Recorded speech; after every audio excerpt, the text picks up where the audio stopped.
itu langsung melempar.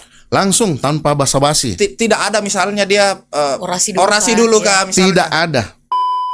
Memang sebelumnya biasanya kan kalau ada demonstrasi, apalagi ada rapat yang sangat penting kan, biasanya kan ada pemberitahuan dari pihak keamanan. Ada peringatan, ada masa yang sedang mengarah ke kantor DPRD. Itu memang nggak ada peringatan seperti itu sebelumnya. Itu saya kurang tahu, Bu. Maksudnya apakah ada peringatan sampai ke pihak dewan atau orang yang lagi rapat di atas? Itu saya kurang tahu. Yang jelas saya tidak melihat pengamanan satupun. Ini saya mau konfirmasi dulu. Memang ada molotov? Saya ada lihat satu waktu saya di dalam gedung. Bilang, Bob, Sarina. Saya bilang, Sarina kenapa, Bos? Sarina masih di dalam. Akhirnya saya sama teman-teman ambil karpet dari masjid untuk ditebar di situ karena udah 2 orang yang turun di situ. Sudah 2 orang yang lompat. 2 orang yang lompat. Kenaikan ini tidak pernah disampaikan ke masyarakat, tiba-tiba langsung naik kan, tidak pernah diajak berdialog, sangat tidak, ibaratnya kita kalau di Makassar itu tidak dihitung, tidak direkeng sama sekali. Kesannya seperti yang kita bilang tadi, para wakil kita ini tidak sensitif terhadap situasinya masyarakat, kan begitu? Pertanyaannya ini, apakah masyarakat salah pilih? Amarah sesaat oleh massa itu rawan disusupi oleh kepentingan-kepentingan yang juga mungkin punya agenda sendiri.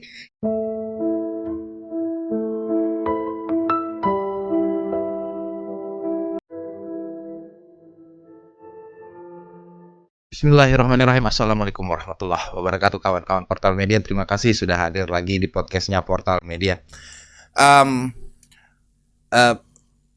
Podcast kita kali ini sebenarnya datang karena ini buru-buru juga sebenarnya, kejadiannya baru kemarin. Kok ketika kami tag ini hari ini tanggal 31 Agustus. Tanggal 29 sampai tanggal 30 Agustus itu Makassar terbakar. Makassar sedang marah. Celakanya adalah kemarahan ini memakan korban. 2 dari 4 korban saya pribadi kenal, secara pribadi saya kenal. Di studio Portal Media kemudian mengundang saksi mata langsung. Beliau ada di kantor DPRD kota waktu kejadian itu tanggal 29 Agustus itu, dan bersamanya sudah ada juga Kakak Endang, tamu yang selalu ada di podcastnya Portal Media. Kalau Portal Media mau selalu beliau yang kasih pendapat. Ada Kakak Bobe dan Kakak Endang. Assalamualaikum. Waalaikumsalam warahmatullahi wabarakatuh. Sehat-sehat? Alhamdulillah.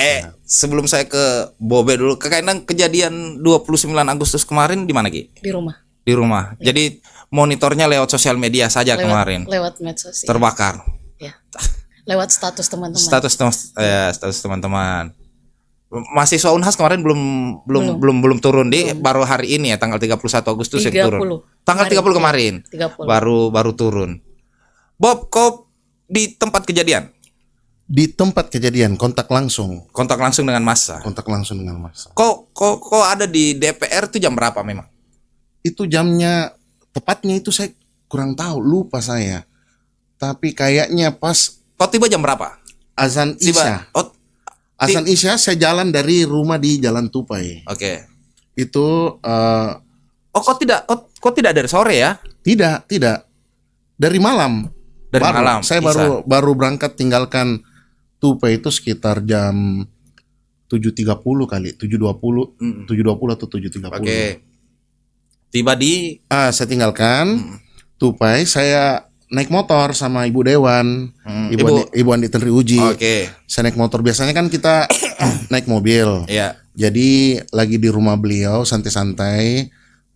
Saya sama suaminya lagi main game sama beberapa teman. Iya.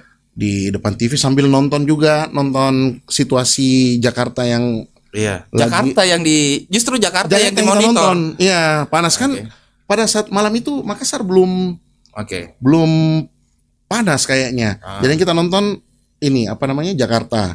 Setelah itu saya lihat Ibu Dewan turun dari atas. Kok rapi banget nih. Kayaknya mau pergi rapat. Dia bicara sama suaminya, minta izin. mau paripurna. Jadi saya pikir penting nih untuk dihadiri paripurna kan. Katanya info. Jadi memang ada agenda rapat. Ada agenda rapat. Oke. Ada wali kota dan wakil wali kota. Oke. Di kantor DPR. Walaupun saya tidak lihat langsung, tapi waktu saya duduk-duduk di parkiran, saya lihat juga mobilnya dan mungkin sama dengan foto video yang beredar. Kan ada Bapak wali kota dan Ibu wakil wali kota. Singkat cerita, tibalah di kantor DPR. Kantor DPR. Saya tiba di kantor DPR. Kami sengaja naik motor karena takutnya terhalang macet. Karena infonya ada demo di UNM. Iya. Ya kan? Kita juga takutnya ada demo di kantor DPR kota. Jadi rencananya itu di jalan saya berharap mutar balik, mudah-mudahan macet. Ibu Dewan bilang putar saja pulang gitu kan. Itu lancar sekali jalannya. Malah saya kayak jalan jam 12 malam. Itu lancar, saya lewat Rapocini, terus masuk di Petarani. Itu nggak ada halangan sama sekali. Jadi tidak ada demo jam segitu, tidak ada demo depan DPR. Tidak ada sama sekali, malah macet lampu merah pun nggak ada di pertigaan Petarani Hartasning.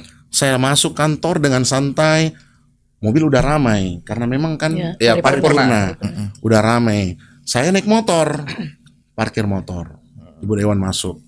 Kira-kira saya duduk-duduk nunggu, saya nggak masuk karena saya pakai nggak persiapannya, nggak rapi. Saya nunggu di luar. Saya dengar kok mulai di atas. Kira-kira 30 menit setelah saya duduk-duduk, saya dengar paripurna mulai. Mulai, tiba-tiba dua adik saya bawa mobil. Si Midun sama si Ismol datang bawain mobil buat Ibu Dewan. Karena infonya kan nggak macet nih. Jadi Ibu Dewan nelpon bilang bawa mobil ke sini, tukar sama motor. Ya kan lancar nih. Lancar. Saya mobil datang, terparkir rapi. Agak di belakang, agak di dalam. Saya juga ngobrol sama Ismul sama si Midun. Nggak lama kemudian almarhum datang. Almarhum Sarina. Sarina datang. Sarina datang. Ajudannya Ibu Dewan ini ya. Ajudannya Ibu Dewan, staf pribadinya. Bawa kelengkapan pribadi. Tadi kan kami naik motor nih. Jadi nggak bawa barang. Ya kan? Jadi dibawain sama Sarina untuk persiapan kelengkapan rapatnya.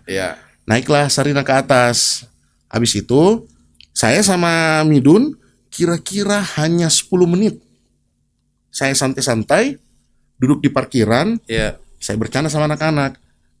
Yuk kita makan ke sebelah. Gitu kan? Dorong-dorongan siapa yang traktir nih. Kan? Ayo kita ke sebelah. Nggak lama kemudian saya baru berdiri beranjak. Ayo kalau gitu, ya kan? Saya yang traktir. Saya baru mau balik badan itu sudah kedengaran suara teriakan, suara motor yang digas-gas gitu kan, suara teriakan. Itu belum kelihatan, itu seolah-olah berjalan. Anggaplah mungkin udah di sekitar dari itu suara dari kecil membesar. Saya ada di dekat situ, hampir dekatan dengan pos Satpol PP di depan pintu masuk kantor DPR. Begitu saya berdiri, itu anak-anak kecil semua sudah mulai langsung melempar. Anak kecil, nggak ada mahasiswa. Itu saya lihat bukan mahasiswa. Umurnya sekitaran umur berapa? Umurnya Bu sekitar paling belasan tahun, paling mungkin 15-16 tahun begitu. Anak kecil. SMP. Ada anak SMP, ada juga yang dewasa tapi saya yakin juga itu bukan potongan mahasiswa. Sebentar, tidak ada identitas, misalnya alma mater atau bendera misalnya. Nggak ada alma mater, nggak ada. Ada bendera tapi bendera merah putih. Bendera apa itu yang lagi ngetop apa? One Piece. Terus ada yang menggunakan jaket ojol, ya kan? Tapi ada kok di video saya video langsung. Begitu saya kaget, saya langsung video. Saya kaget. Itu langsung melempar. Langsung tanpa basa-basi. Tidak ada misalnya dia orasi dulu kah misalnya. Tidak ada. Langsung masuk, langsung lempar pos security, langsung ke mobil pertama yang ada di parkiran depan sebelah kiri.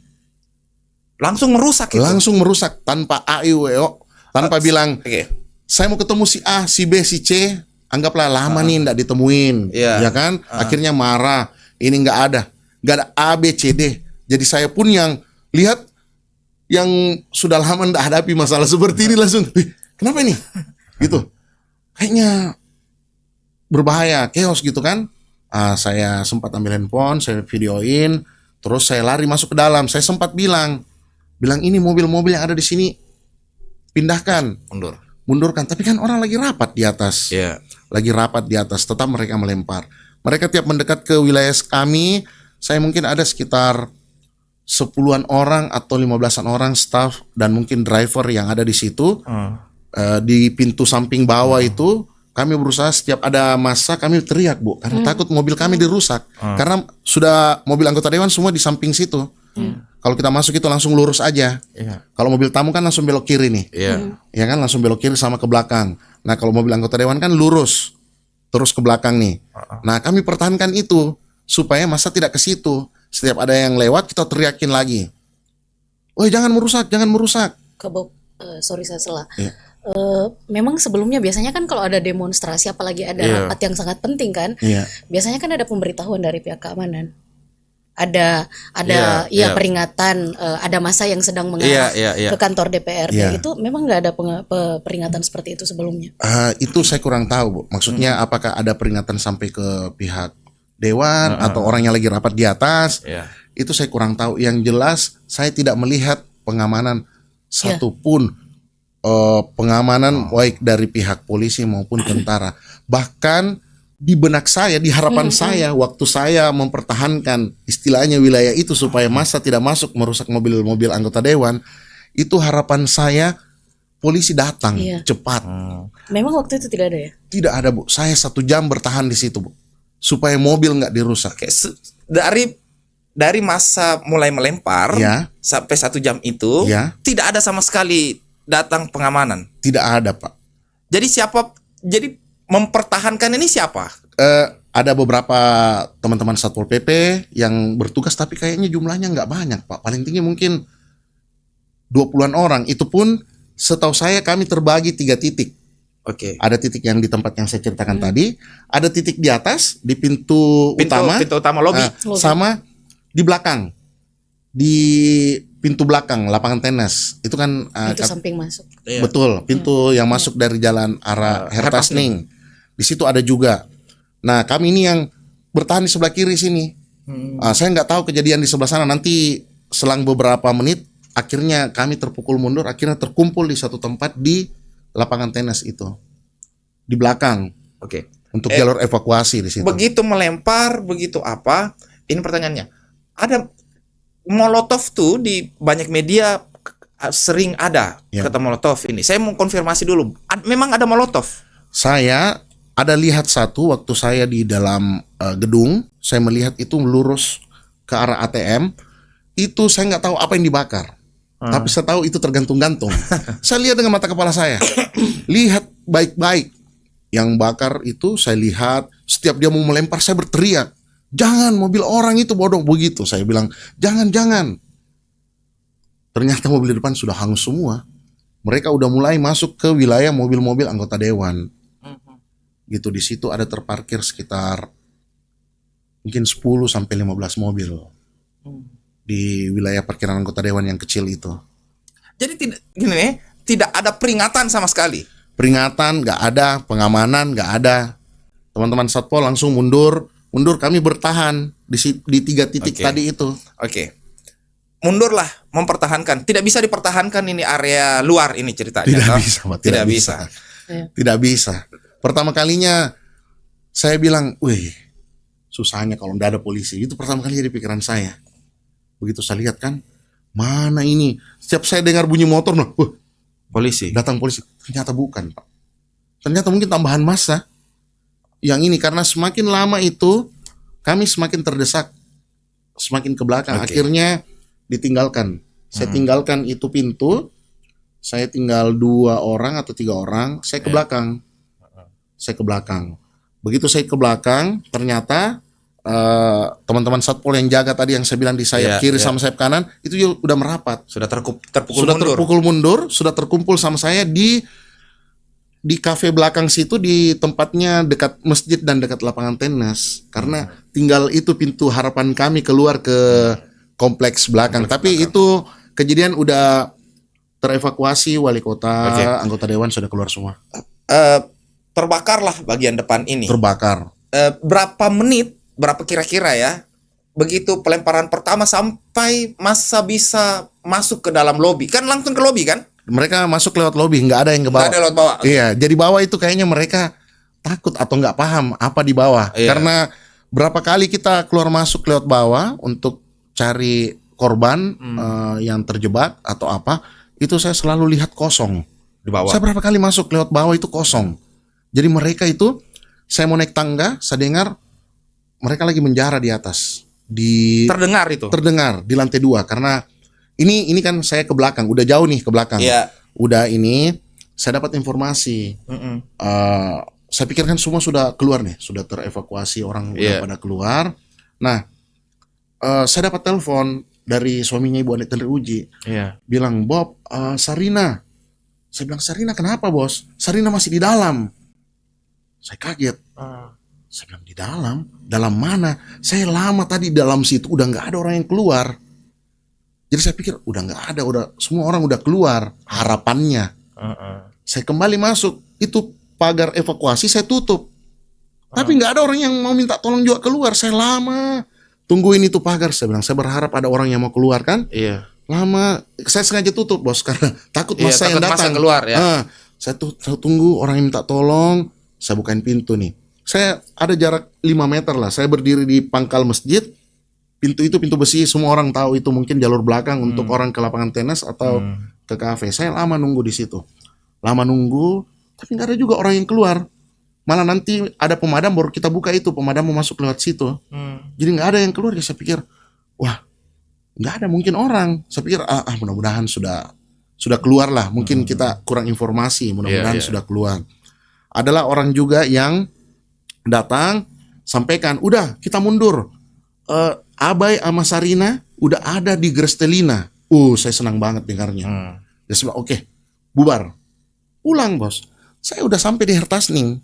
Udah santai-santai, udah mau ini sempat ngecas handphone. Nelfon lagi suami Bu Tenri Uji. Saya udah dari beberapa rumah sakit. Sarina nggak ada. Sarina nggak ada di semua rumah sakit. Saya kaget lagi sama Ismul sama Midun sama saya terus. Saya bilang, kita masuk kembali, Ismul. Kita tembus itu kembali. Jadi masuk kembali. Saya masuk kembali. Saya masuk kembali ke gedung. Saya lihat nggak ada orang, Bos. Yang keluar dari pintu itu. Dan lama kemudian saya di lapangan tenis lagi, pokoknya saya bolak-balik kebingungan juga. Saya mau ngapain ini? Saya mau naik, udah Penuh massa. Di lantai 2 itu udah Terbakar. Sudah mulai hitam. Saya sempat naik berdua sama Abot kalau nggak salah, dia drivernya Pak Dokter Trisula. Dia yang berani. Saya bilang, Bot, ada kayaknya stafnya Ibu, Bot, di ruangannya Ibu Tenri. Langsung dia bilang, ayo Mikan dah, ayo kita naik. Tapi Abot naik, saya ikut di belakangnya. Saya bilang, Bot, nggak bisa, Bot, turun Ki, Bot. Turun lagi saya sama Abot. Karena udah ini asapnya sudah banyak sekali. Nah, saya mundur lapangan tenis, disitulah saya dapat korban yang pertama jatuh. Kok korban pertama jatuh maksudnya? Jatuh dari atas. Yang lompat dari atas. Itu di depan mata saya juga. Saya dengar bunyi brek. Begitu saya lihat bahwa ada korban, orang langsung berteriak. Saya lihat, akhirnya saya sama teman-teman ambil karpet dari masjid untuk ditebar di situ karena udah 2 orang yang turun di situ. Sudah 2 orang yang lompat. 2 orang yang lompat. Kita ambil lagi karpet susun. Kalau saya nggak salah ada orang yang ketiga lompat di situ. Saya sempat waktu lewat di masjid, kesian saya lihat kakinya tergantung-gantung di plafon masjid. Sebenarnya ada lagi orang lompat. Nah, pada saat itu saya sudah berpikir bahwa pasti Sarina juga masih di dalam. Karena masih ada orang. Saya pikirnya udah bersih, udah lama saya pantengin itu pintu besi, nggak ada yang lewat. Begitu saya lihat ada orang jatuh, saya langsung bilang, astaga, kayaknya Sarina Abai masih di atas. Waktu saya lihat itu kan, jadi saya nunggu, tapi ya pemadam udah pada masuk. Saya biarkan bekerja, tapi tiap ada pemadam saya selalu infokan, bilang, Pak, tolong ke titik ini. Pemadam sebelah sana, tolong ke titik ini. Walhasil Sarina yang pertama ditemukan. Dia yang pertama Iya, ditemukan. sebenarnya kalau melihat ini, bapak itu yang lompat pertama, ya kan? Tapi yang korban kebakaran Sarina yang pertama ditemukan. Saya langsung tanya, Pak, ini apa? Dia bilang ini perempuan. Saya langsung berpikir, oh ini Sarina. Saya ikutin lah sampai ke ambulans. Lalu dibawa ke Bayangkara, ya benar almarhumah Sarina yang terjebak kayaknya. Saya tuh heran sebenarnya Kakak Endang. Ini tidak ada orasi, tidak ada tuntutan. Yang sama mengherankannya tidak ada pengamanan. Tidak ada, Bu. Tidak ada suara-suara yang bilang turunkan ini atau ini gini, ya kan? Nggak ada, padahal momennya tepat banget. Ada anggota dewan, ada wali kota di atas. Iya. Kan seharusnya protokol pengawalan untuk kegiatan yang besar, misalnya rapat paripurna itu kan penting sekali ya. Itu mempertemukan seluruh anggota DPRD Kota Makassar dengan wali kota, ada wakil wali kota. Harusnya pengamanannya berlapis. Seharusnya hal-hal yang harus diantisipasi itu dimitigasi lebih awal di situ. Dan itu yang situasi itu saya ingin ke Kakak Bobe, situasi ketika datang kan tidak lama, sekitar 10 menit setelah sampai langsung rapat dimulai ya waktu itu. Rapatnya lebih duluan, Bu. Udah 30 menit rapat. Sudah dimulai. Iya, sudah mulai rapat. Tapi situasi dalam DPRD Kota Makassar di luar dan di dalam gedung itu santai-santai saja kan? Santai-santai saja. Tidak ada penyampaian sama sekali dari pihak keamanan bahwa harus diantisipasi karena misalnya titik aksi yang di UNEM itu sudah banyak massa di sana, mereka melakukan pembakaran. Biasanya itu pengamanan berlapis untuk simbol-simbol negara seperti kantor DPR biasanya bahkan pakai pagar berduri kan. Iya kan, apalagi ada rapat paripurna malam itu. Tidak ada hal-hal seperti antisipasi makanya seperti tadi saya nggak tahu karena saya kan bukan orang di dalam nih, ya kan. Saya nggak tahu kalau ada informasi yang sampai ke dalam. Tapi alhamdulillah evakuasinya di atas dengarnya walaupun terlambat, mereka katanya sempat dengar gerasa-gerusuk, tapi alhamdulillah bisa keluar semua. Tapi tidak ada pengamanan kan? Tidak ada. Mereka, situasi di luar kalau nggak salah mereka malah evakuasi sendiri, keluarnya lewat jalur yang tadi saya ceritakan itu. Lewat belakang itu yang ke Hertasning itu. Terus saya mau memperjelas situasi di luar. Biasanya kan kalau ada antisipasi mitigasi penyampaian dari pihak keamanan, itu bukan hanya di dalam tapi justru pengamanan terasa di luar, di halaman itu. Waktu itu Kakak Bobe ada di halaman ya? Ada di halaman dan santai-santai saja. Santai-santai saja. Malah hanya itu aja, pembatas jalan aja yang dipakai tutup ini. Kakak Endang, ini apa? Polisi tahu bahwa akan ada aksi dan tidak bertindak apa-apakah? Atau ya karena memang tidak bertindak atau apa ini? Iya. Dengan yang kita dengarkan ya tentu spekulasi akan banyak beredar ya terkait ini, tapi fakta yang Kak Bobe sampaikan situasinya santai saja. Artinya langkah antisipasi protokol keamanan yang seharusnya diambil oleh pihak keamanan harusnya kan itu sudah tidak semaksimal dalam kegiatan-kegiatan yang diadakan selama ini seperti yang kita rasakan selama ini.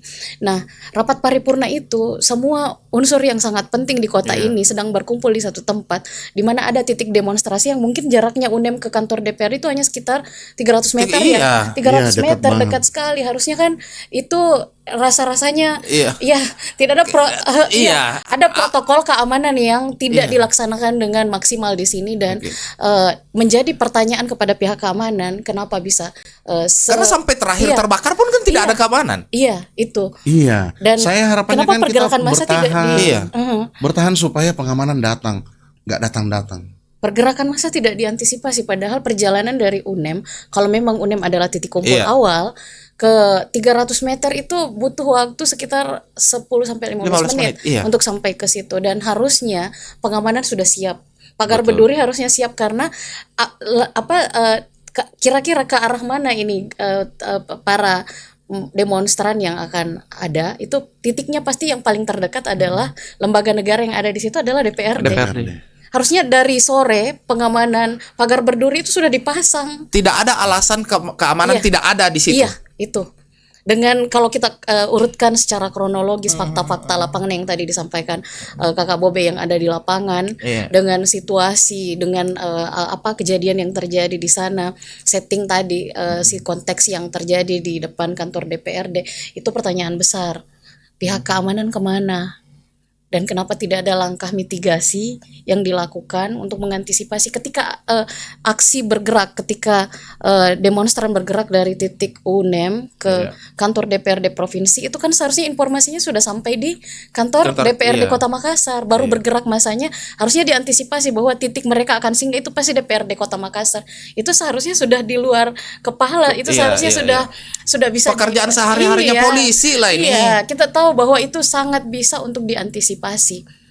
Tapi tadi tidak ada pihak keamanan kan, satpol yang harus berhadapan-hadapan dengan bahkan massa, driver, staff, teman-teman yang kebetulan ada di sana, yang kemudian harus berhadapan-hadapan dengan massa. Jumlahnya nggak banyak, yang harus berhadapan dengan massa nggak banyak. Iya. Masa yang datang juga tidak ada AIUA, tiba-tiba langsung melempar, langsung membakar, langsung lempar, langsung bakar, langsung menyerbu ke dalam. Nggak ada AIUA bilang demo kan biasa. Demo pada umumnya. Adalah ada tuntutan lah yang ada tuntutan, orasi dulu atau apa. Nggak ada, saya lagi santai padahal kita mau jalan, mau nonton. Kalau ada tuntutan kita mau nonton nih. Ngomong apa, siapa yang ngomong gitu kan. Kita biasa. Ini enggak. Kita nggak sampai langsung tunggu dulu nih. Kenapa chaos nih? Pada lempar-lempar batu, lempar ini. Bilang Kak, salah nih kayaknya ini. Ayo kita pindahkan kendaraan. Kakak Endang, situasi ini walaupun Makassar adalah yang paling parah karena ada korban jiwa ini, oleh sebagian orang dianggap karena arogansi anggota DPR ceritanya, DPR RI misalnya. Ada kemarahan yang terluapkan karena ini terjadi di Jakarta, Surabaya, Jogja.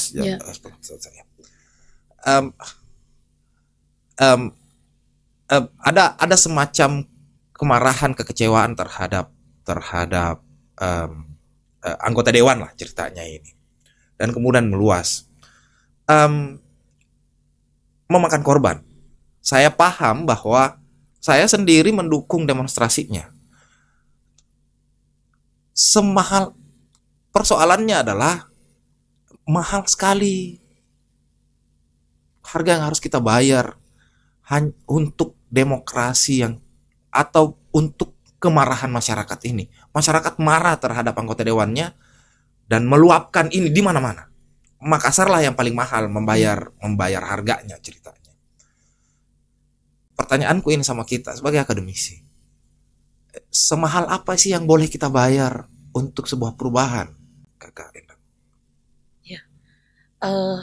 Satu hal ya yang kayaknya harus kita garis bawahi, bahwa nyawa manusia itu bukan taruhan dalam hal ini. Dan sistem yang ingin kita bangun tidak boleh mempertaruhkan nyawa manusia, karena itu adalah di atas segala-galanya. Nah, beberapa catatan yang harus kita evaluasi, misalnya cara penanganan demonstrasi yang kita lihat sangat represif. Saya sebelum kejadian tanggal 29, kita akan dimulai dengan kejadian Afan ya. Betul. Sebelumnya. Betul. Afan Kurniawan, bagaimana cara pihak keamanan menertibkan demonstrasi di situ, itu kita lihat sangat brutal. Kita lihat bagaimana kendaraan barakuda yang begitu besar itu melaju tanpa jeda, melindas. Iya, Afan dilindas di situ. Ada Afan di situ, mereka lihat sepertinya di atas mobil itu pasti kelihatan, dan mereka tetap melaju. Bahwa itu pemicu awal kalau menurut saya ya. Kemarahan itu meledak di mana-mana. Seolah-olah nyawa manusia tidak ada artinya. Bahwa seorang Afan adalah masyarakat biasa yang tidak dianggap penting. Kemudian akhirnya kemudian dikorbankan saja untuk atas nama yang namanya ketertiban tadi. Dan akhirnya kita tahu bahwa Afan lahir berkali-kali. Kemarahan atas kasus Afan itu menyebar seantero Indonesia. Di kota-kota besar nyala gerakan itu terasa di Makassar. yang memang di Makassar ini kita klimaks sekali kemarin itu tiba-tiba dua simbol rakyat itu harus terbakar ya. Tadi saya lewat di depan kantor DPRD provinsi dan ya Allah, itu terkoyak-koyak emosi masyarakat, kelihatan di situ masyarakat wajar marah. Wajar marah dengan situasi yang dialami, betapa susahnya hidup hari ini kalau kita harus lihat kan. Harga bahan pokok naik, PHK massal di mana-mana, lapangan kerja susah, tiba-tiba pajak naiknya ada yang 250, ada yang 300, ada yang sampai 1000 di tengah situasi di mana kenaikan ini tidak pernah disampaikan ke masyarakat, tiba-tiba langsung naik kan, tidak pernah diajak berdialog, sangat tidak, ibaratnya kita kalau di Makassar itu tidak dihitung, tidak direkeng sama sekali masyarakat ini. Ditambah yang mereka lupakan bahwa media sosial itu bisa memberitakan kapanpun kan, real time, dan aksi joget-joget itu yang sangat melukai sebenarnya. Mereka joget-joget, kenaikan tunjangannya naik, kemudian hidup bermewah-mewah yang selama ini mereka pamer dengan segala hal bermerek yang melekat dalam dirinya. Itu melukai masyarakat, sangat melukai dengan disparitas yang sangat terasa. Itu seperti justru kejadian di Prancis ketika awal revolusi Prancis dulu. Kalau kita baca sejarah, ketika kemudian pajak naik gila-gilaan, masyarakat dalam keadaan susah secara ekonomi, kemudian pejabatnya waktu itu kerajaan pihak istana menunjukkan pola hidup yang sangat bermewah-mewahan, meletuslah pembangkangan sipil, meletuslah amarah masyarakat yang tidak bisa dibendung. Ya, cuman memang catatannya di Makassar kemarin itu adalah kemarahan ini salah sasaran. Salah sasaran karena ya ternyata yang korban adalah masyarakat sendiri. Ternyata yang 4 orang korban yang teridentifikasi itu tidak, mereka itu adalah Sarina yang menjadi ajudannya anggota DPR, yang jadi tim yang membantu kan. Abai, fotografer DPR, Pak yang beliau yang dari Ujung Tanah almarhum yang kasih ke Esra. Ada mahasiswa UMI. Ada mahasiswa dan juga ada satpol yang meninggal, dan kita tahu ini mereka adalah masyarakat yang sama susahnya. Sama susahnya dengan masyarakat yang dimana ini sebenarnya harusnya kan perjuangan itu, kemarahan itu diluapkan kepada mereka yang seharusnya mempertontonkan hidup mewah tadi, yang seharusnya mereka bekerja untuk rakyat, tapi kita tidak pernah mendengarkan kinerjanya. Wajar masyarakat marah ke mereka, tapi kalau misalnya ujung dari kemarahan itu justru menimbulkan korban dari masyarakat sendiri, dari orang yang sama susahnya sendiri, rasa-rasanya gerakan ini salah jalan. Ditambah lagi dengan berbagai keanehan yang tadi Kakak Bobe sampaikan, bahwa demonstrasi kan itu seharusnya adalah unjuk keresahan ya. Unjuk rasa, unjuk keresahan tentang berbagai hal yang tidak bisa lagi dibicarakan baik-baik. Makanya harus disampaikan dan berteriak, disampaikan dengan orasi, disampaikan dengan ribut dalam hal ini. Tapi kan seharusnya tidak dengan melempar.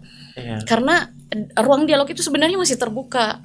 Tapi kita lihat bahwa datang ke kantor DPR tidak ada upaya untuk melakukan dialog. Harusnya kan minta dialog, kan? Minta dialog, kebetulan lagi paripurna, maka bisa jadi minta desakan kepada paripurna yang terjadi di atas bahwa sikap Makassar misalnya tidak akan menaikkan pajak. Makassar akan membuka ruang kerja yang banyak bagi korban PHK. Makassar akan menjamin tidak ada PHK misalnya, dan Makassar menolak kenaikan tunjangan gaji DPRD dan DPRD provinsi, DPRD Kota Makassar lah, karena itu paripurna kota ya. Harusnya mendesakkan itu kan. Tetapi kan memang tidak datang ada, untuk tidak untuk berdialog, tapi datang untuk melempar, sudah dengan siap dengan membakar. Molotovnya ada. Siap dengan molotov. Sementara pernahkah kita mendengarkan bahwa agenda dari demonstrasi itu adalah ingin menyampaikan tuntutan berdialog dengan anggota DPR, bahwa menekan anggota DPR supaya tidak menyepakati kenaikan tunjangan. Itu kan yang diprotes, bahwa ada yang difasilitasi habis-habisan oleh negara, sementara ada yang merasakan betapa beratnya kebijakan yang dikeluarkan oleh negara. Nah, itu yang rasanya kemudian akhirnya sangat memilukan bagi kita yang melihat bahwa aksi-aksi yang kemudian tidak bertanggung jawab dengan mendahulukan anarkisme ketimbang isu. Dan memang apa lagi namanya, akhirnya kita melihat kan Sarina jadi korban, bukan hanya Afan, ada Afan lain, dan Afan lain itu adalah Sarina, Afan lain itu adalah Abai, Afan lain itu adalah bapak dari ujung tanah yang jadi kasih Kesra di sana, yang Satpol PP tadi. Dan ya itulah sedihnya situasi yang kemudian kita hadapi sekarang. Dan sementara kita lihat masa sudah tidak terbendung, pembangkangan sipil terjadi di mana-mana kan, masyarakat tidak terkontrol. Dan seharusnya langkah taktis harus diambil oleh pemerintah dalam hal ini. Harus ada langkah yang taktis yang diambil tetapi kemudian bisa meredam amarah masyarakat, bukannya kemudian membangkitkan amarah tersebut. Nah, apa yang menjadi tuntutan dari demonstrasi itu yang seharusnya segera direspon, misalnya reformasi pada aparat penegak hukum. Kemudian yang kedua tentang segala fasilitas mewah yang melekat kepada pejabat yang ingin dinaikkan, cabut aja udah. Iya, tidak usah itu dilanjutkan. Kemudian jamin harga pokok menjadi murah. Kemudian pastikan bahwa perusahaan-perusahaan besar tidak melakukan PHK besar-besaran dan seterusnya. Ciptakan sebuah situasi di mana unjuk rasa adalah hal yang biasa sehingga orang tidak harus mengamuk untuk menyampaikan aspirasinya. Nah, itu yang sebenarnya kita harapkan, karena bagaimanapun dengan adanya korban jiwa ini pasti amarah ini tidak pernah padam. Kita marah karena Afan, kita marah karena kasusnya Sarina, kita marah karena Abai harus meninggal, kita marah karena Pak Kasih Kesra dari ujung tanah meninggal dan seterusnya. Tapi kita harus marah pada siapa hari ini? Itu pertanyaan saya, Kakak. Kita harus marah pada siapa? Karena ya itu tadi. Itu yang saya berusaha jawab dari semenjak kejadian. Perenungan saya tuh, saya mau marah sama siapa ini, Kakak? Karena kan begini, Kakak. Salah satu pemicu kemarahan masyarakat ini adalah kesannya seperti yang kita bilang tadi, para wakil kita ini tidak sensitif terhadap situasinya masyarakat, kan begitu? Pertanyaannya ini, apakah masyarakat salah pilih? Lah iya kan? Yang milih kan masyarakat juga ini. Kakak Sal, saya ingat waktu Kakak Sal bertanya kan di meja ini juga kita diskusi waktu itu tentang mereka yang terpilih tapi money politik kan. Ujungnya ini. Jawabannya ini. Akhirnya yang terpilih adalah mereka yang sama sekali tidak pernah berpikir tentang apa yang menjadi kebutuhan masyarakat, karena mereka diburu untuk mengembalikan dana yang mereka keluarkan waktu kampanye yang begitu besar. Banyak saya mendengarkan pendapat-pendapat orang-orang elit yang yang bicara siapa suruh pilih mereka. Kemudian ini salahnya masyarakat, harus disalahkan juga karena memilih mereka. Tapi saya kira bukan posisi sekarang, kita tidak lagi harus berada mau menyalahkan siapa dan menyalahkan siapa, tetapi kita harus mengambil langkah taktis. Yang pertama, apa yang menjadi agenda utama dari demonstrasi ini itu yang harus ditelusuri dulu. Kemudian itu tadi reformasi penegak hukum. Kemudian yang kedua harga harus distabilkan. Kemudian PHK harus ditunda. Kemudian tidak dilakukan. Kemudian jaminan kerja kepada masyarakat. Kemudian harga-harga harus turun dan jangan naikkan pajak. Itu harus diutamakan. Kemudian yang kedua adalah memang kita harus mencermati kembali desain sistem yang kita ciptakan. Itu karena kita tidak akan pernah lepas dari lingkaran ini selama kita mempertahankan pola ini terus, bahwa kampanye itu harus mahal, bahwa masyarakat itu ketika menerima uang maka mereka akan memilih siapapun dan sangat permisif dengan calonnya. Makanya kalau calonnya hanya joget-joget, calonnya para anggota DPR yang terpilih mereka hanya bisa joget, mereka hanya bisa misalnya hidup mewah, itulah pilihan dari masyarakat kemarin di pemilu 2024. Mereka terpilih karena pilihan masyarakat. Maka kita semua harus sadar bahwa ini harus diputus secepatnya. Ketika ada pemilu, maka jangan memberikan ruang kepada mereka, tetapi pilih berdasarkan siapa yang kemudian paling mungkin untuk membawa aspirasi, karena ini belum cukup setahun kita sudah menyesal. Dan konsekuensi dari memilih langsung adalah kita harus menunggu 5 tahun baru kemudian Sekarang bisa 7,5 mencabut tahun mandat itu. Dan itu terancam 7,5 tahun. Dan itu parah juga nanti ketika itu misalnya dilanjutkan, karena mereka mengemban kan hanya 5 tahun. Ketika bertambah 2,5 tahun, maka mereka duduk 2,5 tahun tanpa mandat. Itu saya tidak bisa bayangkan bagaimana chaosnya ketika itu juga dipaksakan. Iya.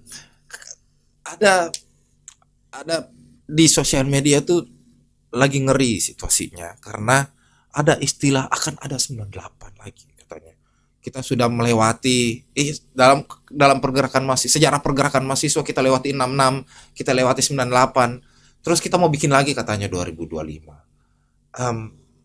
Se-urgent itukah negara kita sampai kejadian 98 harus terulang lagi? Kalau kita lihat demo sepanjang Agustus ini ya, demo sepanjang Agustus ini kalau kita pelajari, ada satu yang membedakannya dengan 98. Hal itu terkait dengan isu. Isunya tidak ada yang menonjol kan? Iya, kalau antara isu yang berkembang di Makassar, di Jakarta, di semua marah dengan DPR. Tapi kemudian tidak ada satu isu yang mengerucut, misalnya kalau 98 itu adalah reformasi. Hapus demi fungsi TNI ABRI pada saat itu. Dan seterusnya. Nah, sekarang kan tidak ada. Nah, dengan isu yang sangat cair, maka ini ini susah untuk dipolakan. Ini yang akan kesulitan adalah pihak keamanan, tentu saja, karena sulit memetakan isu, sehingga kemudian sulit juga untuk kemudian melakukan penertiban, itu pasti. Kemudian yang kedua kan tidak ada tokoh yang menonjol yang memimpin gerakan ini se-Indonesia. 98 tuh ada Gus Dur, Amin Rais, ada Megawati, ada Amin Rais, ada siapa tokoh-tokoh reformis pada saat itu ya, ada Gus Dur. Nah, sekarang tidak ada tokoh yang menonjol. Dengan tidak adanya tokoh, maka akan kesulitan untuk pihak keamanan ketika akan misalnya menggelar dialog yang menjadi representasi dari kelompok, siapa yang akan dipanggil, siapa yang akan bicara mewakili masyarakat dan akan didengarkan. Kita kehilangan kenegarawanan seperti itu hari ini. Tidak ada tokoh yang benar-benar diikuti, tidak ada tokoh yang benar-benar bisa meredakan masyarakat. Tidak ada. Semuanya cair. Nah, justru karena cairnya itu yang sebenarnya sangat berbahaya. Sangat berbahaya situasinya, karena tidak ada tokoh yang bisa dengan cepat bisa meredakan amarah massa. Kemudian relatif isunya tidak terkonsolidasi. Nah, karena isunya tidak relatif terkonsolidasi secara nasional, gerakan ini juga rawan disusupi. Betul. Amarah sesaat oleh massa itu rawan disusupi oleh kepentingan-kepentingan yang juga mungkin punya agenda sendiri yang kita tidak tahu, tapi mungkin mereka membawa agenda sendiri, mendompleng dari kejadian yang terjadi kemarin. Saya sangat percaya bahwa ketika mahasiswa yang melakukan demonstrasi, mereka tidak akan melakukan penjarahan. Jelas. Mereka tidak akan melakukan pembakaran simbol negara sampai segila itu, sampai menewaskan korban, dan tidak ada pemberitahuan sebelumnya, tidak ada unjuk keresahan mereka. Betul. Tidak ada poin-poin tuntutan yang mereka sampaikan. Saya tidak percaya bahwa pembakaran yang di DPR ini itu awalnya dari mahasiswa. Iya. Tidak. Tidak. Mahasiswa tidak seperti itu. Mahasiswa punya cara-cara terpelajar untuk kemudian menyampaikan aspirasinya. Kalaupun mereka menyampaikannya dengan keras, paling itu pendudukan. Tidak bakalan sampai pada pembakaran. Sekeras-kerasnya demonstrasi 98 kita tahu, mereka menduduki DPR. Tidak dibakar tuh. Tidak dibakar. Tidak, karena saya kira sumpah mahasiswa adalah kembali berpihak kepada masyarakat. Di situ ada yang kemudian harus dijaga, dan penghargaan terhadap nyawa itu di atas segala-galanya. Itu masih dipegang oleh teman-teman mahasiswa. Tidak menganggap bahwa dengan membakar siapapun di dalam sana tidak peduli, pokoknya bakar saja. Itu bukan logika teman-teman mahasiswa. Saya sangat percaya bahwa gerakan itu ditunggangi oleh kepentingan-kepentingan lain yang ingin kemudian melihat bahwa chaos ini terjadi terus-menerus dan kemudian ada upaya adu domba, ya bisa jadi itu terjadi karena pola gerakan teman-teman mahasiswa tidak seperti Tidak itu. seperti itu. Kakak, tadi itu salah satu poin yang agak keras juga saya dengar adalah tidak adanya keamanan yang bergerak, keamanan pihak kepolisian atau TNI, siapapun yang punya tanggung jawab itu tidak berhasil memitigasi situasi ini. Cuman begini kakak, ini pikiran saya setelah saya ngobrol-ngobrol sama teman-teman. Jangan sampai polisi memang menahan diri karena situasinya Afan kemarin. Kan masyarakat marah juga ini terhadap polisi waktu itu karena ada kejadian Afan. Dibenarkankah situasi Afan sampai polisi tidak melakukan apa-apa di gedung DPR kemarin? Ya, semoga itu bukan itu maksudnya ya. Karena ketika bukan itu alasan utama. Semoga itu bukan alasan utamanya, karena ketika itu alasan utamanya bahwa oke lah, coba rasakan bagaimana kalau tidak ada polisi. Seandainya kalau misalnya Bu, saya sudah rasakan itu. Kalau misalnya itu yang jadi kejadian, mereka melanggar sumpah jabatannya. Mereka melanggar sumpahnya kepada negara. Mereka dipersenjatai, mereka punya wewenang untuk mengendalikan keamanan. Itu adalah sumpah profesinya. Keistimewaan itu tidak diberikan kepada semua masyarakat Indonesia, hanya pada profesi itu. Dan itu melanggar sumpah. Itu sangat tidak bisa dibenarkan dan saya berharap sekali semoga bukan itu alasannya. Bukan itu alasannya bahwa kok rasa-rasa sedikit itu kalau tidak ada polisi. Semoga bukan itu alasannya, karena saya tidak bisa bayangkan kemarahan publik yang akan terjadi ketika itu yang menjadi alasan. Dan semoga bukan itu alasannya. Karena kalau kita dengarkan tadi dari apa yang Kakak Bobe sampaikan, ya mungkin saja ini hanya karena kekeliruan protokol pengendalian keamanan atau ketidakprofesionalan pihak keamanan dalam menjaga Makassar. Tapi ketika pihak keamanan mencoba untuk berlepas tangan, maka mereka harus melepas seragam. Iya. Karena mereka berseragam untuk menjalankan tugas itu. Masalahnya gini kakak, pikiran saya kemudian jadi liar sekali karena persis yang kita bilang, dua simbol perwakilan kita ini, provinsi, Dewan Perwakilan Provinsi sama kota ini, tidak ada satupun yang jaga. Kalau tidak dibiarkan apa kakak? Semoga alasannya karena tidak profesional saja. Ketidakprofesionalan ya, atau ketidaksiapan aparat misalnya dari secara personil untuk mengantisipasi masa yang begitu banyak, yang memang luar biasa banyak, waktu semakin malam semakin banyak yang bertambah. Tapi tentu itu tadi banyak sekali spekulasi yang akan berkembang dan kita akan banyak sekali mempertanyakan. Betul. Dengan mengurai kronologi dengan mendengarkan apa yang saksi mata langsung saksikan, situasi ketika apa yang terjadi di awal-awal sebelum pembakaran, dan bagaimana itu tadi harapan bahwa harusnya ada pihak keamanan, tapi kenapa tidak ada di situasi itu. Makanya juga saya tadi bertanya, mencoba untuk mengurai detail itu, benarkah? Makanya saya heran juga karena seharusnya di rapat-rapat penting itu mitigasinya biasanya sangat berlapis.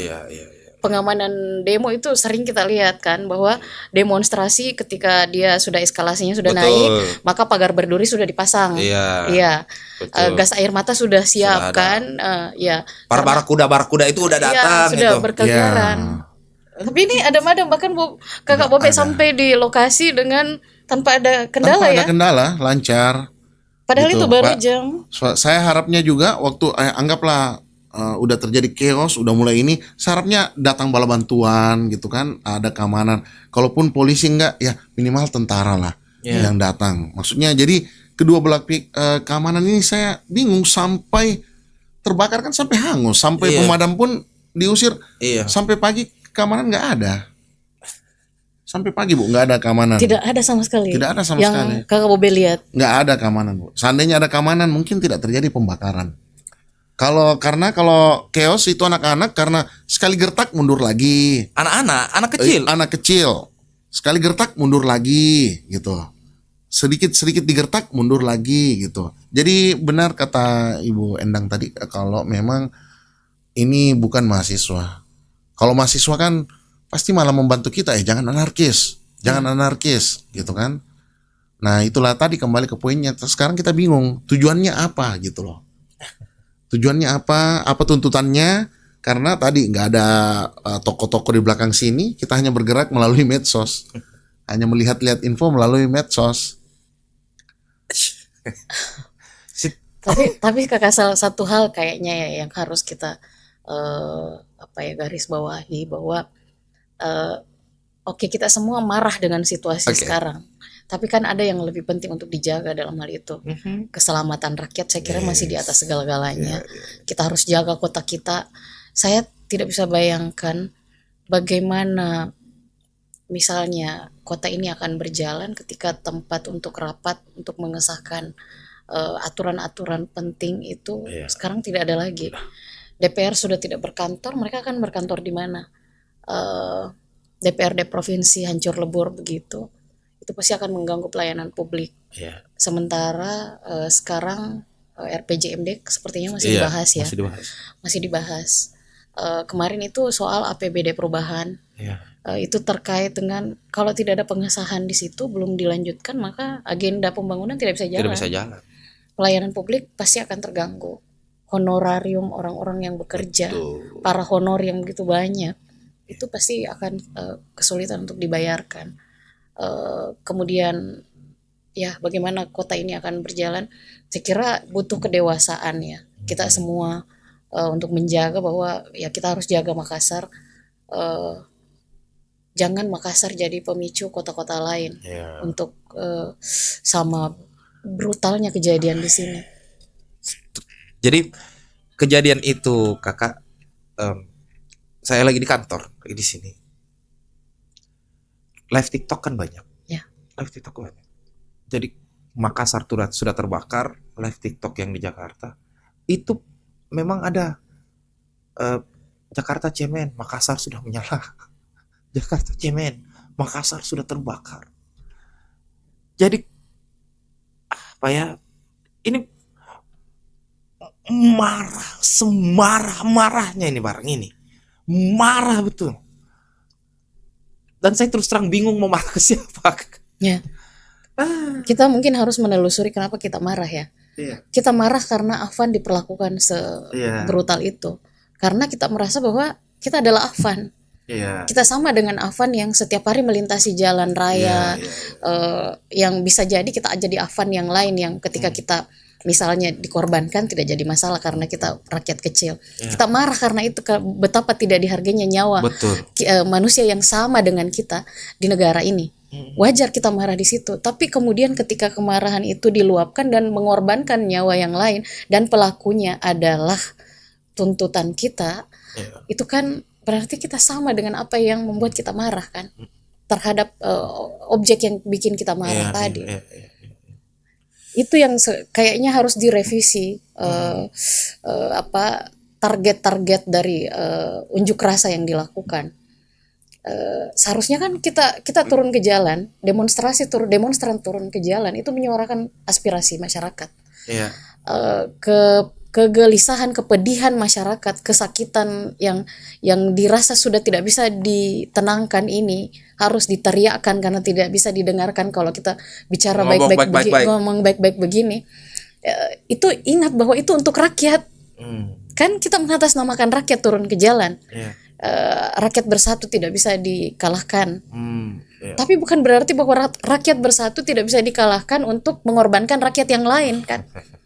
Jadi sebenarnya kita sedang itu yang harus dikoreksi dari demonstrasi kemarin. Korban yang jatuh Sarina punya keluarga. Anak satu-satu dia. Anak satu-satu di Bone. Orang tuanya menitipkan dia untuk bekerja di Makassar.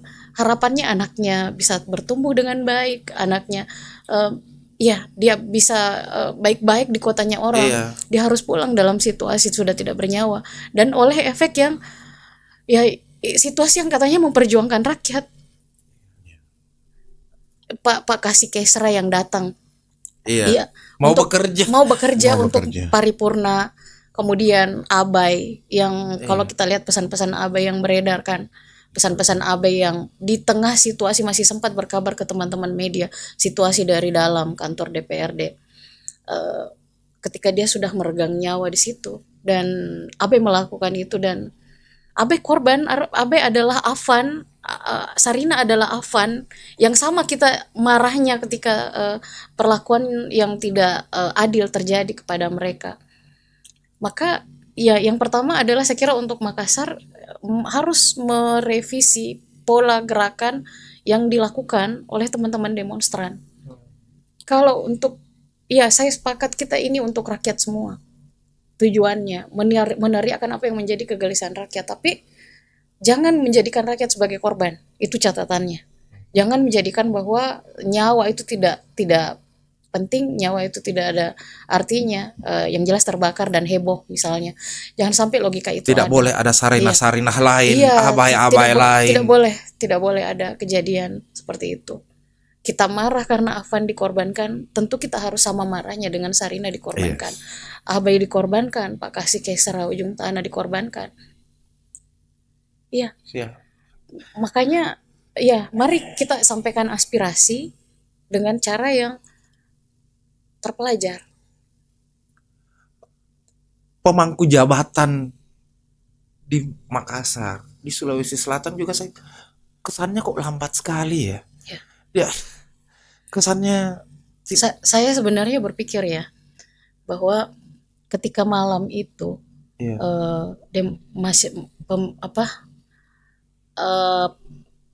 masa datang itu kan anggota DPR ada semua. Iya. Kenapa tidak menghadapi massa dan buat dialog terbuka dengan massa di situ? Kalau saya dengar info memang rencananya anggota dewan mau ketemu, mau hadapin massa, tapi kan masanya brutal. Itu dia. Jadi saya dengar dari informasi anggota dewan waktu di atas pada mau turun, bilang nggak apa-apa kita hadapin aja. Apa aspirasinya? Apa maunya? Mumpung ada Pak Wali di sini. Betul. Tapi karena udah cepat banget chaosnya, jadi ada mobil yang pertama kali dibakar di belakang pos security itu, baru dilakukan evakuasi. Kesannya memang masa tidak mau bicara ya. Itu dia. Itu dia. Karena seandainya dimulai dengan orasi penyampaian aspirasi, nggak ada orasi, Mas. Meminta untuk berdialog karena mumpung ada semua pemangku kebijakan di Makassar, lagi ada rapat paripurna di atas, sudah selesai dialog terbuka bisa dilakukan di Makassar. Iya. Di provinsi juga kita tahu itu kejadiannya kan tengah malam ya, jam 22.00 ya. Jadi kalau misalnya mau ngomong sama siapa, sudah tidak ada niat ngomong sama siapapun itu. Sudah tidak ada niat. Dan kakak kalau kita membicara tentang ini tidak ada habis-habisnya kakak. Cuman saya mau bilang begini kakak.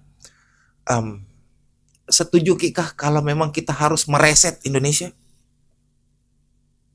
Mereset bagaimana ini maksudnya? Di sosial media tuh ada gerakan reset Indonesia. Katanya sistem harus dirubah, semua hal harus diubah. Sekali lagi mungkin reset Indonesia, maksud orang yang mengeluarkan pendapat reset Indonesia mungkin dekat-dekat dengan 98. Kata yang dipakai reset berarti kita mulai semua dari nol. Berarti revolusi. Iya. Bahkan 98 yang sangat jenuh dengan pola 32 tahun Orde Baru kan, itu menggunakan kata reformasi. Bukan revolusi. Bukan revolusi, bukan reset. Bukan meriset kembali, tetapi masih menggunakan reformasi. Saya kira pertaruhan kita terlalu besar sebagai bangsa ketika kemudian kita ingin memulai dari awal. Maka saya kira ini harus berlangsung dua arah ya, bahwa demonstrasi harus kondusif, isunya harus clear, jangan beda isu, beda daerah beda isu, akhirnya simpang siur dan mudah disusupi. Makanya konsolidasi harusnya dilakukan, tapi memang menajamkan isu apa yang akan didorong. Dan sekali lagi, mereka mengatasnamakan rakyat, maka itu harus isu rakyat dan tidak boleh sama sekali mengorbankan rakyat. Itu harusnya menjadi poin pertama yang panduan demonstrasi itu, harusnya itu tidak menjadikan rakyat sebagai korban dalam aksi-aksi yang dilakukan. Kemudian yang kedua adalah bahwa dari sisi pemerintahnya, situasinya sedang tidak baik-baik saja, sangat tidak baik-baik saja di Indonesia. Kemarahan massa sudah tidak bisa dibendung. Kita bisa melihat mereka bahkan berani melakukan penjarahan kan, penjarahan ke rumah anggota DPR, ke menteri. Kita tidak tahu siapa pejabat lagi yang akan didatangi ketika tidak dikendalikan situasi seperti ini. Maka harus ada langkah strategis yang diambil oleh pemerintah dengan komunikasi publik kepada masyarakat dalam hal ini. Misalnya soal tadi pembatalan kenaikan tunjangan bagi DPR. Ini kan kalau kita lihat perkembangannya baru 2 fraksi yang mengatakan menolak ya. Kenapa tidak semuanya? Kenapa tidak mengatakan bahwa kami menolak menaikkan tunjangan? Pemerintah tidak akan menaikkan tunjangan dan DPR menolak untuk dinaikkan tunjangannya. Setidaknya itu bisa mengobati sedikit dari kekecewaan masyarakat. Kemudian yang kedua, bahwa tidak ada penaikan pajak yang akan diambil oleh pemerintah daerah. Maka dana yang harusnya transfer keuangan pusat ke daerah itu harusnya, kalau menurut saya itu harusnya dikembalikan. Karena efek kenapa Pemda menaikkan gila-gilaan, karena memang ada pengurangan pada dana transfer yang seharusnya dilakukan oleh pusat ke daerah. Jangan semua program ditarik ke nasional sehingga membuat situasi ekonomi di setiap daerah menjadi sulit. Ketika masyarakat kesulitan secara ekonomi, ya hasilnya adalah mereka akan barbar. Kita melihat situasinya seperti itu. Dan pola itu harus dikembalikan, bahwa ekonomi di daerah ini harus dijaga agar tetap bergerak. Nah, tentu dengan harusnya ada dana-dana yang semuanya tidak dialokasikan untuk membiayai hanya 1-2 program pemerintah pusat misalnya. Saya kira langkah itu harus direvisi. Tidak apa-apa kok merevisi visi di tengah jalan, itu bukan hal yang fatal, ketimbang kemudian menimbulkan kerumitan yang terjadi seperti hari ini. Dan efeknya adalah akhirnya masyarakat tidak bisa dikendalikan. Perut lapar itu masyarakat tidak bisa dikendalikan ketika situasinya seperti itu. Itu saya tambahkan. Itu juga sebaiknya kalau bisa anggota DPR RI di pusat itu coba dipilih jubir-jubir yang bagus lah. Iya kan? Jadi ini kan awalnya selain Afan tadi, kejadian Afan ada beberapa komentar dari anggota DPR RI yang kurang elok, kan? Walhasil sekarang rumahnya dijarah, kan kita kasihan juga rumahnya dijarah. Terus ada unsur pimpinan juga mungkin kepleset, salah ucap masalah nilai kontrak rumah apa ya? 50 juta per bulan, Bos. Ya itu kan salah. Maksud saya coba yang bicara satu orang aja diatur gitu, ini supaya nggak belibet. Ini sekarang zaman medsos Pak, gampang sekali pleset-plesetkan. Walhasil ya selain Afan tadi, maksudnya kan begini, mereka bicara dulu, terus terjadi kejadian Afan. Akhirnya sekarang siapa yang bisa redam Pak? Karena udah bukan ucapan itu, sekarang masalahnya Afan yang ketabrak gitu. Kakak, saya ini pendapat pribadiku juga, Kak. Akhir-akhir ini, beberapa bulan akhir ini, masyarakat tuh kayak istriku lagi haid, senggol bacok. Iya benar Kakak. Maksudku kenapa emosi begitu ya? Berlebih. Kita lihat terjadi di Pati kan sebenarnya terus terang saja di akhir-akhirnya sudah tidak rasional itu. Dia minta supaya tidak dinaikkan pajak, tetap dia demonstrasi, tetap itu terjadi. Di Bone bahkan lebih parah daripada di Pati. Kejadian ini lagi apa ya? Kayak sensitif sekali, akhir-akhir ini sensitif sekali, Kakak.